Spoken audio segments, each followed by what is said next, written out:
Welcome, sentient beings. I'm Robin, also known as Potamus Savak, and today I'd like to explore with you how Kundalini Yoga can help you regain your intuition. I'll show you how to work with a gentle kriya and a meditation for intuition in this video. So let's bring back yourself into alignment with your soul. Your intuition isn't gone, it's just buried. Yes, that's right. Intuition is never lost. It's just buried under the noise of 5G, including artificial intelligence. And by the way, I am doing this video with my real face and my real voice, although I do thank Zoom for making me look a lot better with all of its filters.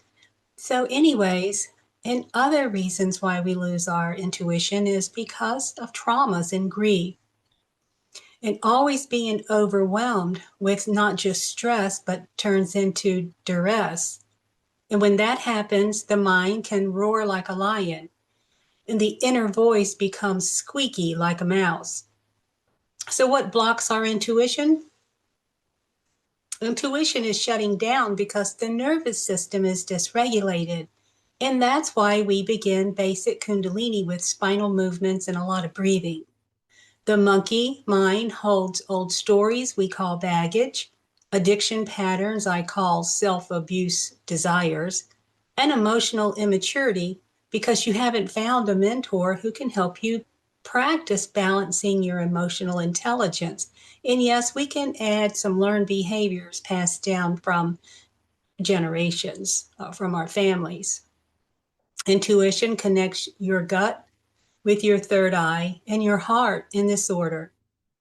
The Kundalini is awakened when the gut activates the third eye and opens the heart. In the shamanic path, we say you return to your center, your true north. You recognize the compass is clear. We no longer have to go horizontal, but we go vertical. The gut holds emotions like anger and sadness and elation. And I have come to know that if anything like this shows up for me very strongly in my gut, I need to come into the practice of meditation and sit with that gut feeling and think, act, and then feel. That's a perfect tool for trusting my intuition. And I heard that from a pastor years ago, and it took me a couple of years to figure out how to perfect it. Think, act, and then feel. Practice trusting your intuition and allow it to be your guide. What if I told you that there have been times that no matter how much money I made, or I paid someone, or support groups that I participated in, seeking the advice of others could not help me with my deepest situations? And this is true. I had to seek the guru within, and the darkness was the treasure that I was seeking. I made a decision and I stuck with it. It may have not been the right decision or the perfect outcome, but I learned to discern and make the decision and let the cards fall where they may, knowing that I couldn't pick them up again, or should I pick them up again? So let's begin a practice. I'll guide you through a simple practice to clear the noise and connect with your intuitive body. What's coming up for you at this time? About a decision you need to make? Let that be your intention in this video space. So sit tall and soften the jaw and roll the shoulders and close your eyes. Relax and allow your face to soften and focus on the brow point.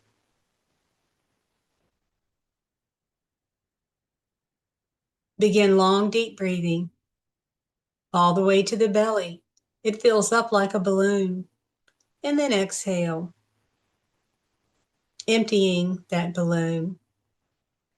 Exhale with each breath and imagine you are pulling down a silver white light from the universe directly into your crown, allowing that to descend to the belly breath. Connect the breath with positive energy from above. Breathe yourself into clarity and breathe out the clutter. Breathe in peace and breathe out the chatter.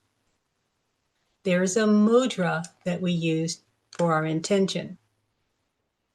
Resting your hands on your knees in Gyan Mudra, we place this thumb, which represents the ego, with the index finger, the Jupiter, a planet that represents wisdom. Continue long, deep breathing. Connect with the energy forces that are above, below, and all around you. That's right, you're connecting with Mother Earth, which is just as important as Father Sun. Jupiter expands and grows our intellect spiritually and gives us wisdom. In astrology, Jupiter is called the planet of good fortune. People connecting with Jupiter are seekers of truth and knowledge. Strive to broaden your horizon by trusting your intuition. And continue long, deep breathing. We're going to do a humming for third eye activation. So on your next exhale, softly hum. A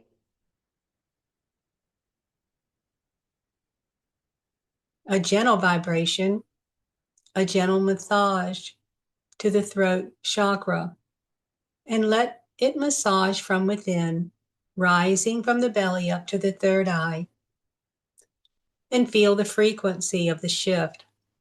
And again, hum.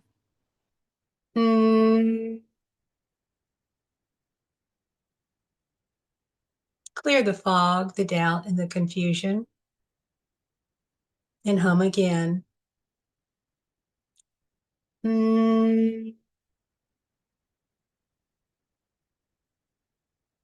Your gut, mind, and heart have a connection. So bring your hands to your heart, the left hand on the right, and the right hand over the left, and continue humming for as long as you desire. And cycle this meditative energy within you. Your gut holds your knowing. It sends messages to your emotions. Your heart holds your truth, and your mind interprets you have made the best decision for yourself or others at this time. And listen. Now become still and listen inwardly. Not for words, but for sensations that your gut feelings are bringing to your subtle intuition. It's coming into your mind. It is steady. And it's been waiting for you. Your intuition is like a muscle. So take a deep breath and release. The more you use it, the stronger it becomes. If this practice supported you, stay connected by subscribing and joining me each week as we explore basic kundalini and how our natural world can sustain us in this sacred hoop of life. Thank you for joining me, and thank you for listening to yourself today. Sat Nam, Namaste, and Aho.